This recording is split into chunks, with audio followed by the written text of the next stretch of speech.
Welcome to Connecting to Admired Leadership, where twice a month we explore the behaviors and routines that make great leaders extraordinary. I'm Wes Bender, and I have the distinct pleasure of hosting some of our firm's partners, coaches, and clients to discuss leadership in ways you won't hear anywhere else. Let's dive into this episode and make people and situations better together.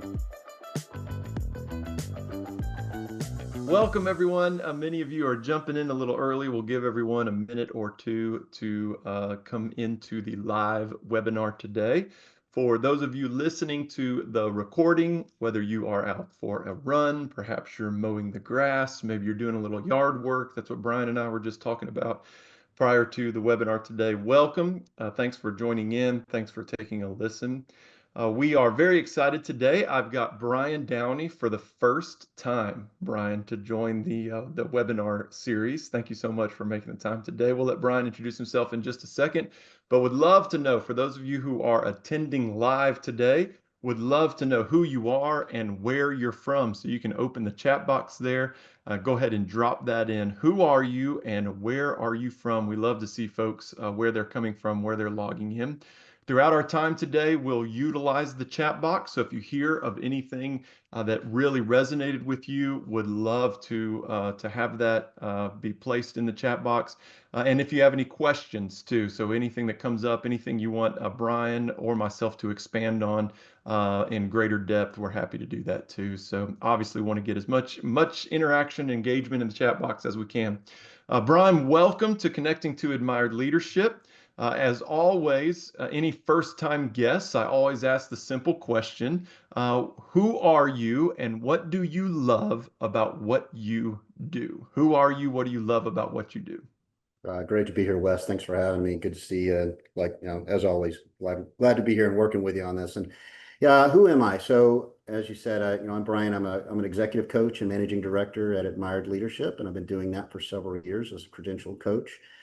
Prior to that, I had a history as an executive. So for over 20 years, I sort of climbed the corporate ladder, culminating in the C-suite, even the CEO and president chair for a number of years, both in large organizations, small organizations, both publicly traded and as well as privately owned. So what I love to do, what I love about what I get to do is I really get to watch leaders develop and really understand how they impact others through their decision making and how they can do more through people and leave a lasting legacy and a real become a performance multiplier for organizations by doing things like what we're talking about today, delegating and trusting in their team. Yeah, that's awesome.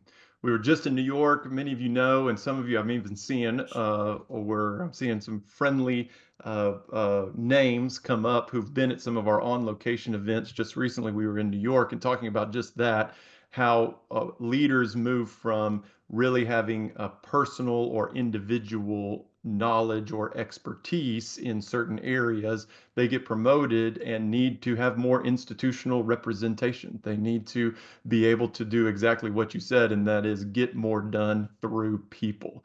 And I think that's a lot of what we're going to talk about today in delegating a decision. So in the chat box as well, I'm going to have Sophie, if you would, Sophie's on with us as always. If you would drop in the chat box the field note that's going to guide our discussion today, titled "When to Delegate a Decision."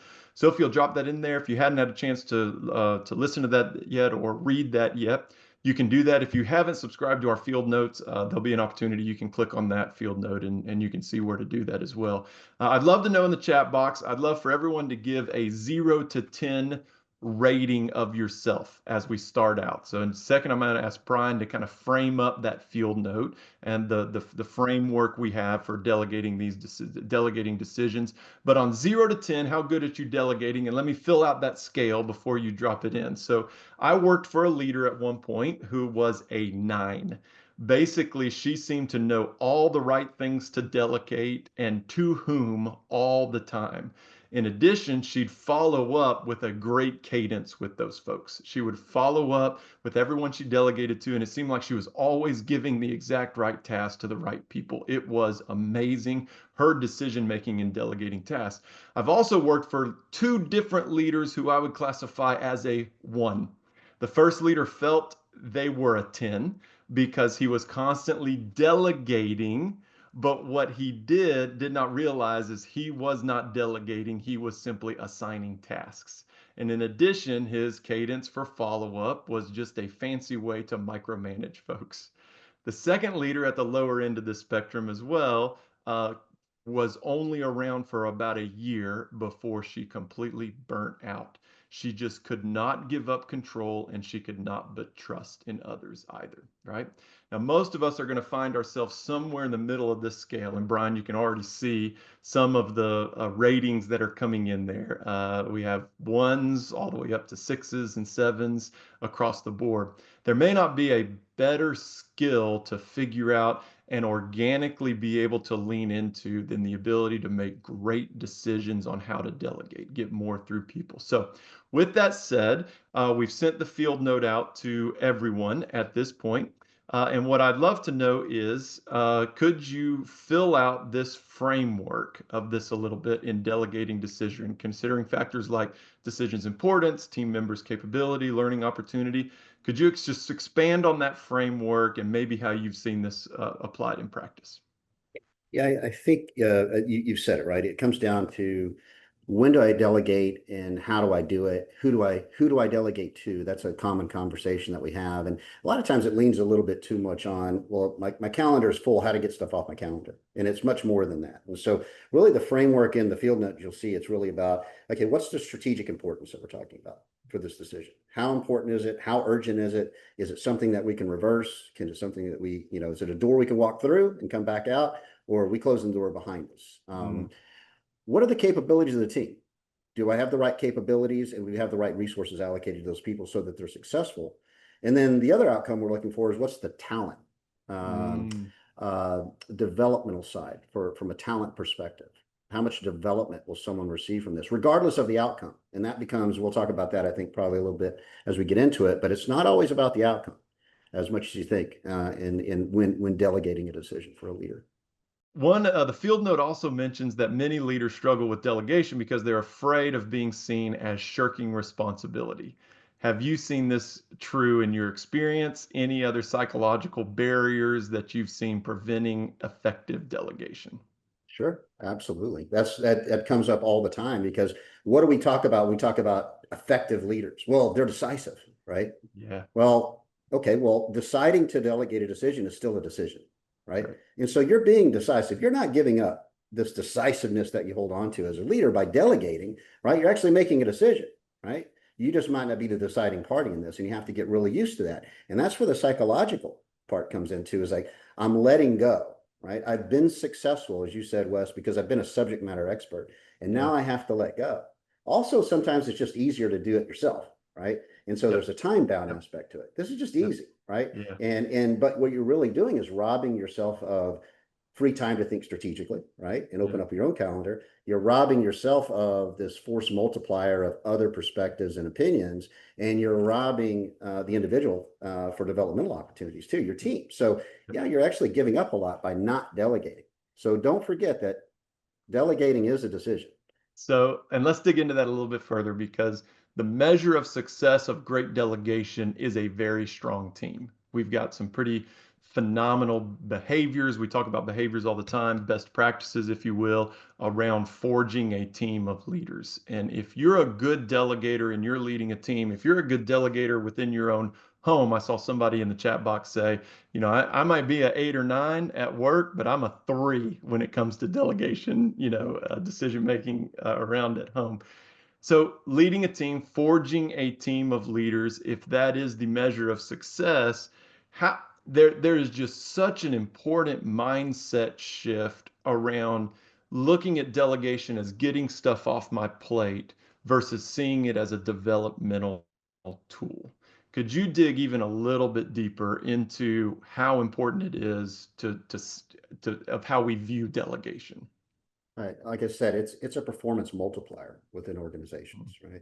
And you as a leader, especially as you grow in your career, are going to be known as much for the people that you've led and developed and made the organization stronger than just the decisions and outcomes that you've had, right? That's Mm-hmm. the lifeblood of an organization, right? The blood that's pumping through the organization is the people. And so Mm-hmm. it's not just about getting this off your plate, right? Sometimes it is because it's great. It frees you up to think, as I said, more strategically and focus more on the more strategic decisions. But this really is a force multiplier, performance multiplier for your organization because it brings in other perspectives. It generates followership for you on your team, right? It Yeah. shows what's important. It creates psychological safety in the fact that, yeah, if I fail in this decision, we're going to talk about the process a lot more than we're going to talk about the outcomes, right? And so this really can be a force multiplier for the organization, for you. And I think a lot of the leaders that I work with are really focused in on their legacy, right? They Hmm. especially at the senior levels, because I work with emerging leaders early in their career to the CEO and chairman level. And as you get further in your career, you really start to have more of a focus on what your legacy is going to be. And your legacy is going to be the people. That's what's going to make the organization stronger. Yeah. So I want you to speak to, I'm going to tee you up with the next question. What kinds of things should you delegate? What kinds of things should you not delegate as a leader? So I'm going to tee you up with that, and then I'm going to speak, just pull one thing out that you said real quick so all of our listeners and those listening to the recording can hear. You said this can be a huge tool for followership. So I want our listeners to know, especially those who might be first time with us, when we say admired leader, we are talking about leaders who drive both performance and followership. So a lot of times you'll go into an organization and you'll say, who are your leaders? And you'll get all the folks who are performing at a very top level. They are knocking results out of the park. Or you'll get a list of folks who just drive great energy in others. People love to be around them. They are an influence of momentum within the organization in some ways.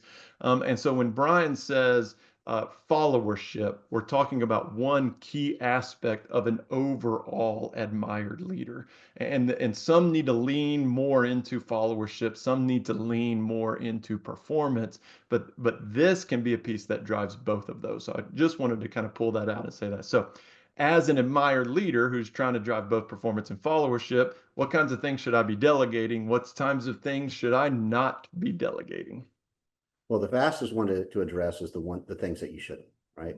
Um, is things that a leader should never delegate. Number one, strategy. A leader Mm, never delegates strategy. They own the strategy. And the further you go in your career, the more strategic insight and decision making you're going to have. So the leader at any level, whatever role they have in strategy, should never be delegated.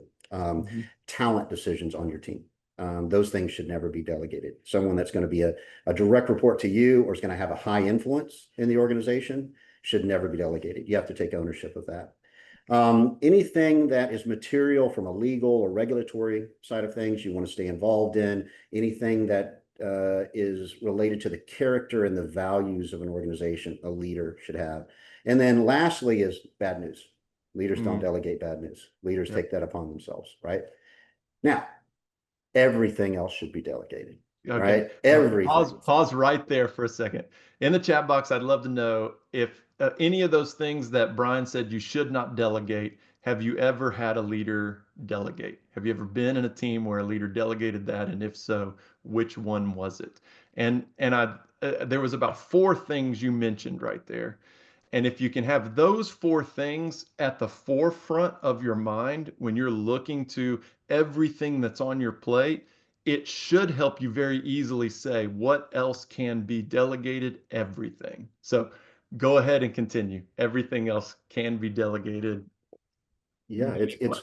it's exactly that. So those key elements that are really upon the ownership of a leader, these are the things you need to own. You need to be out in front. Like I said, strategy, values, character, talent of the key talent. That doesn't mean that this is what I would say is if you're a CEO of an organization or you're a senior manager or a VP and you've got leaders of leaders under you, you don't have to undermine and be part of the whole interview process, right? But you do need to understand what that process looks like and what good looks like and the type of people in the organization. You can't delegate that. What I'm really talking to is the people on your team. You don't delegate Mhm. that to anyone else.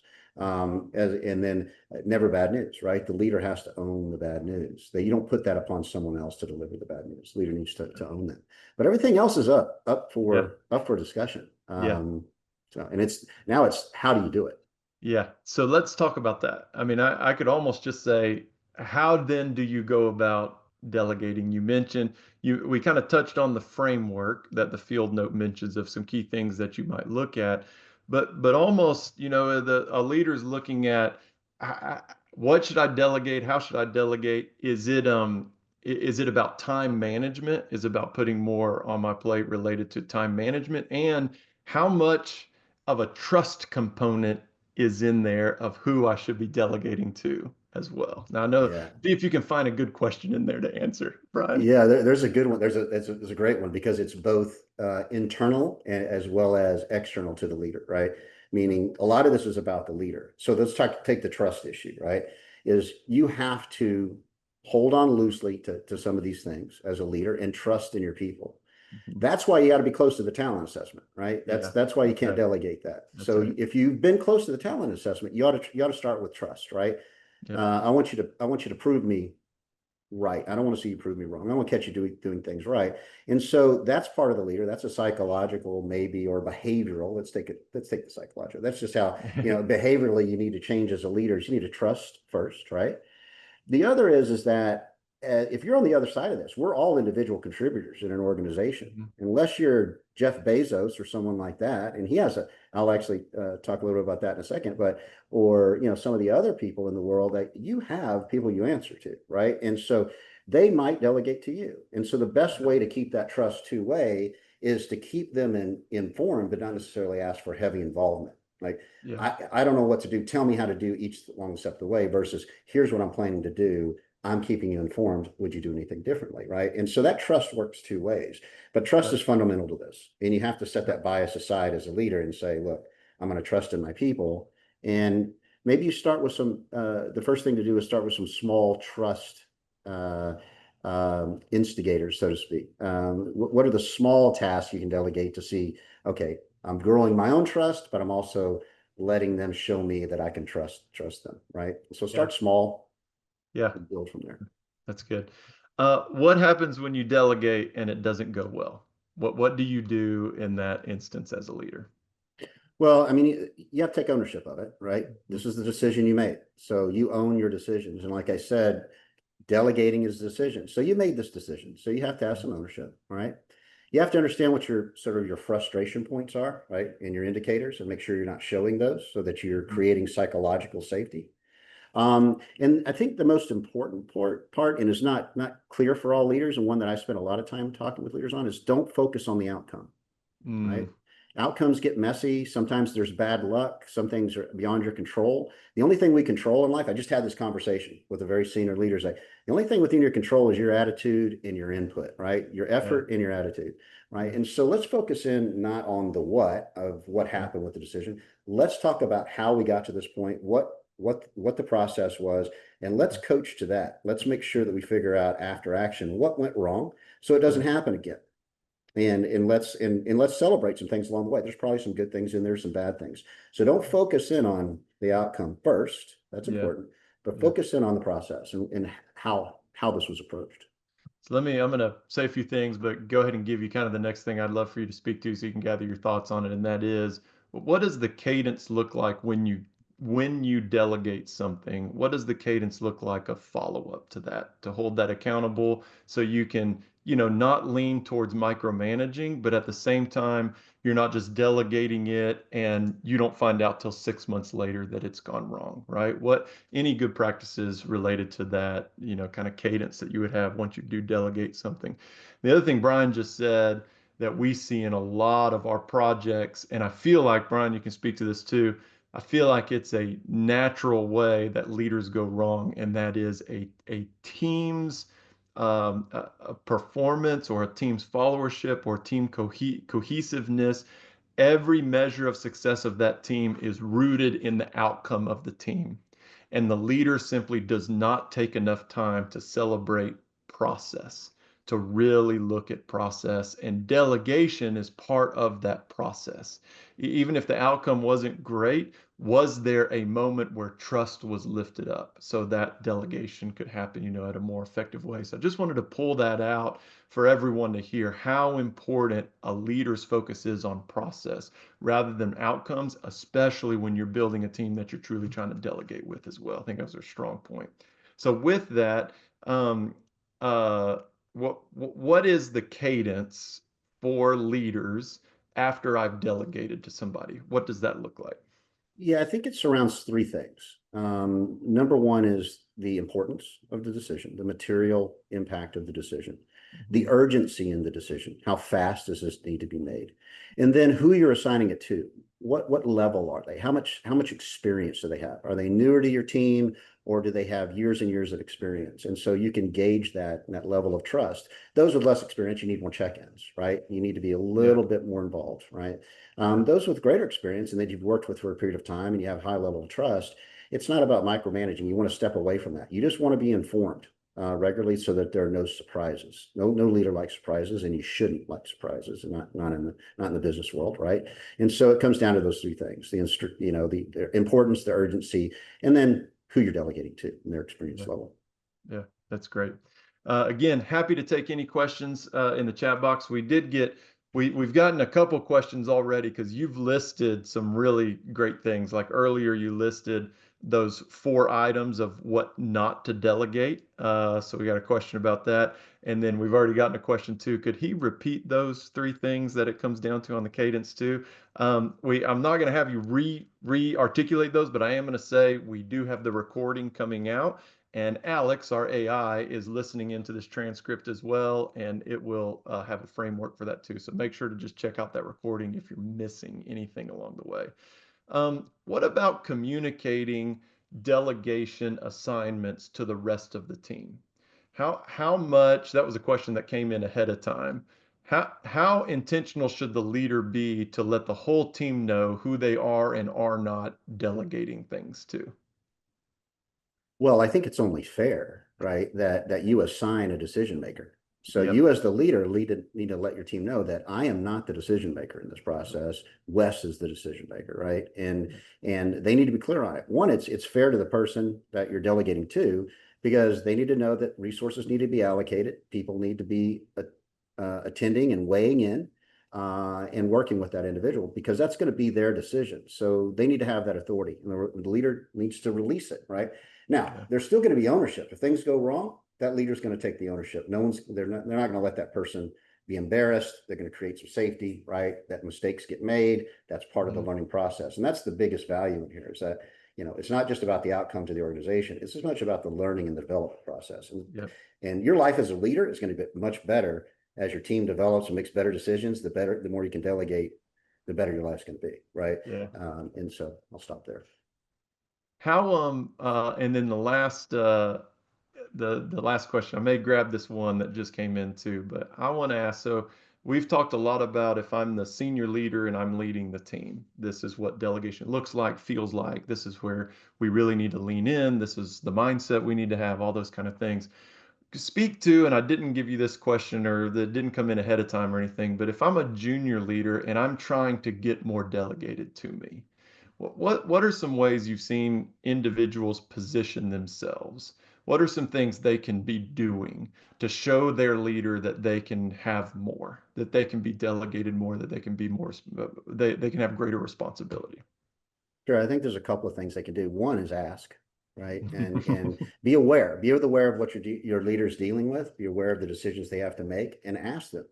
Can this is something I think I can learn from. Can I help you by taking this off your plate? A Mhm. leader, the number one thing you never want to do to your leaders, give them work to do. You want to be taking work off their desk. And Yeah, so a great leader is going to say, yeah, great. This is not necessarily a strategic or really material decision. This is one that fits within those guardrails. Yeah, I'll delegate that to you, and maybe you can learn something. Maybe I'll never have to make this decision again. I could delegate that to you, right? And so by looking to take those things, those decisions off their plate is great. Just asking great questions, right? Mhm. And if you want to show that you have the capabilities, give the leader frequent updates, right? Keep Yeah, them informed of the things you are working on, things that your yeah, team does great. And that'll slowly build more confidence in you yeah. as an individual contributor. The concept, and you mentioned it earlier too, regardless of who you are, Jeff Bezos or a junior leader, in a firm, whoever you are, you report to somebody. There's somebody out there. The ability a person has to be in tune with what's top of mind of that leader and then act accordingly. Ask great questions in regard to that so you can get a clearer understanding of what you could be doing, taking things off their plate, all those kind of things. Those are incredible behaviors and incredible good practices that will increase delegation, increase trust, and increase that leader's ability to decide and call upon you or whoever it is that's doing those things. That's really rich. Yeah, one of All the right. things that I just Yeah. add to that real quick, you mentioned Bezos, and I mentioned him up front. We have actually a great field note if you want to do some research into it about other ways to look at, hey, can I take, is the leader going to let me have this decision, right? Or if I'm a leader, what's another way for me to look at this besides just urgency and importance? Is it a closed door or open door decision? Yeah. Can I mention that? And that's a Bezos, something he talks a lot about is like, can we walk back through this door? If we can, Yeah. I'll Yeah. delegate that. If I know Yeah. we can't, it's material, I'm not delegating that. And so that's That's something really else I'd good. add to that. So, Yeah, and you can search field notes and find that. Those of you who have access to Alex, which is our AI executive coach that we've wrapped around all of our field notes and all of our content, you can ask Alex these things too, and Alex can direct you to those field notes as well. All right, I'm going to read this question that came in, Bryan, and I think this will it may just afford you the opportunity to kind of just aggregate some of the overall thoughts that we've had together and those kind of things. So this says if I'm naturally a micromanager, that's my tendency. Not that I want to be that way, but I feel that if I'm not into the weeds, then things are not executed effectively. I know delegation will open up time for me. Any tips on how to get past that feeling to start delegating on smaller things first? So, as you collect your thoughts on how to answer that, Sophie, if you would, we have part two of our Style Code webinar series coming up this Friday. So if you're a leader who's ever been given information in regards to things like you need to raise your executive presence, you're doing everything correct, but you don't quite have the gravitas that you need. We've got a really special part two webinar coming up in regards to that conversation with Suzanne this Friday. That's in the chat box. If you didn't listen to the part one, Sophie's going to drop that recording in there as well. And then there's always questions that come in ahead of time. We can't quite get to everyone's questions along the way.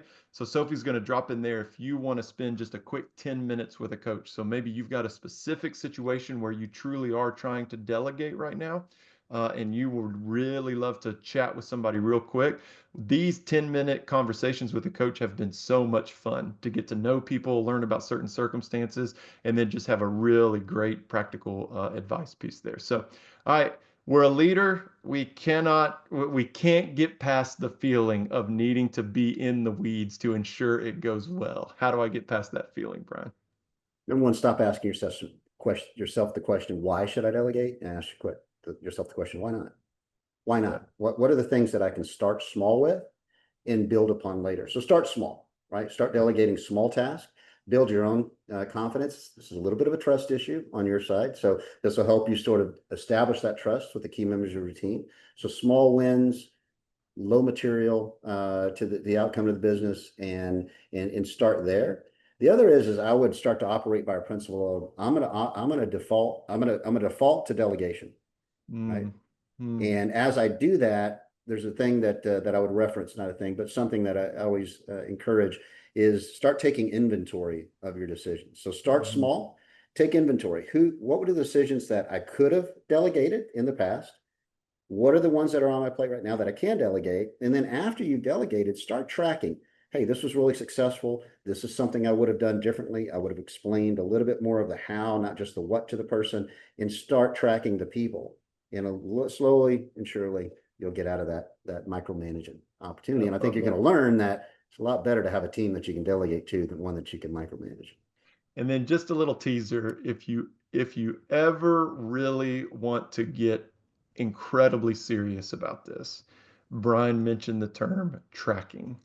If ever was able to set you up with Bryan, or some of our other coaches, but especially Bryan, to talk about the importance of a tracking list and what that looks like and how it can help you move out of the micromanaging space, but get into a real cadence of delegation and things.